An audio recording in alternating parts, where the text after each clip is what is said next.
Every morning, before the sun had fully risen, Yuto sat on the edge of his bed, staring at the same crack on the wall. His heart raced not from exertion, but from expectation, of problems that hadn't arrived, of failures that hadn't occurred. The moment he opened his eyes, his mind began its ritual. Questions, what-ifs, imagined disasters. It was as if his thoughts had become a wheel, turning endlessly but going nowhere. His life wasn't terrible, but it never felt peaceful either. Even during quiet moments, something inside him was unsettled, like a background noise he couldn't shut off. People around him often said, "Just relax," or "You think too much," but none of them understood. This wasn't about a bad day or one rough week. This was constant. An invisible cage built from thoughts he couldn't escape, and every day he wondered, is this how it's always going to be? Yuto tried everything. Journals filled with gratitude lists, guided meditations that promised stillness, even late-night walks under the moonlight, hoping silence would quiet his racing thoughts. But each time, the worry crept back, slippery and silent like mist between fingers. One day, while watching the steam arise from his tea, it hit him. He wasn't living his life. He was surviving it.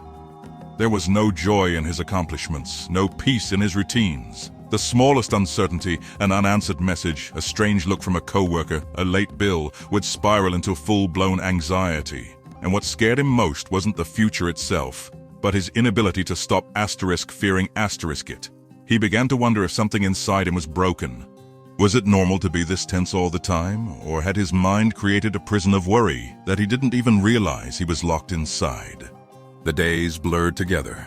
Yuto would lie in bed each night, mentally reviewing every word he said, every decision he made, replaying awkward moments from years ago like they were crimes. The future loomed like a fog he couldn't navigate, and the past dragged behind him like chains. At work, he smiled and nodded, but inside, he was drowning in what-ifs. Asterisk. What if I mess up? What if they think I'm a fraud? What if everything falls apart? The questions never stopped. He didn't know how to switch them off, and he feared one day the noise in his head would drown out who he really was. Before we go deeper into Yuto's story and the wisdom that helped him break free, take a moment, subscribe to the channel, hit the asterisk bell icon asterisk, and join us as we explore the truths that can untangle your mind and quiet the chaos within. It was an ordinary Tuesday when Yuto met the old man in the park. The man sat silently on a bench, feeding breadcrumbs to pigeons, radiating a strange calm. Yuto, unable to hold back his racing thoughts, spoke without introduction. "How do you stop your mind from spinning?" The man smiled without looking up. "I don't," he said. "I just stopped giving it the steering wheel." Yuto blinked. That was the first time he'd heard someone describe the mind not as a tool, but as something you can set aside.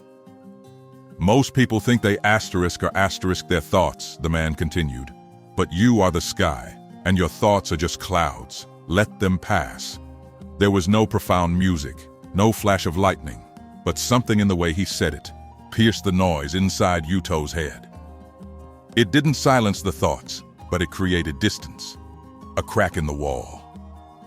For the first time, Yuto saw that maybe he didn't have to believe everything he thought. The old man didn't offer more words. Instead, he pulled out a small wooden box from his coat and handed it to Yuto. Inside was a single smooth stone wrapped in a thin red thread. "Hold this," he said. "Every time your mind spirals, squeeze it. Let the pressure remind you that you're here, not trapped in a story." Yuto stared at the stone.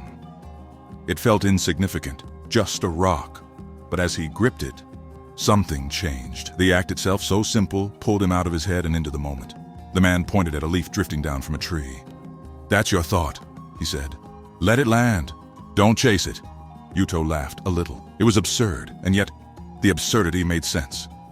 The mind thrived on complexity, but perhaps peace was something simple. A stone, a breath, a choice not to chase every leaf. In the days that followed, Yuto carried the stone everywhere. At first it felt silly, clutching a rock like a child with a security blanket. But slowly, he noticed something. Each time he grasped it, he didn't just interrupt the thought spiral.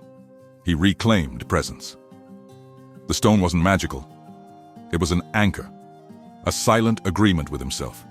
To pause, to observe, to not react. One morning, as he walked past the river, he heard the same old thoughts rise. You should be further along in life. You're behind. Everyone's ahead of you.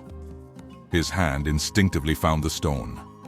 He held it, breathed, and watched the water flow, just like his thoughts. Moving, changing, leaving.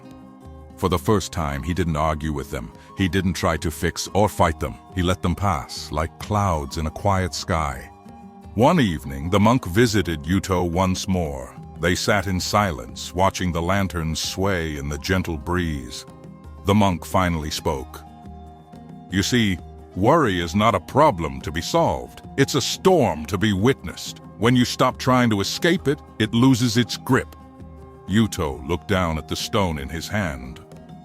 It never fixed anything, he said. No, the monk nodded. It reminded you that you were never broken. In that moment, Yuto understood. The goal was never to eliminate all worry, but to shift his relationship with it. To respond, not react. To witness without drowning. The storm may come, but now he had shelter within. The stone had only been a mirror, showing him what was already inside. He smiled, not because his life was perfect, but because for once he didn't need it to be.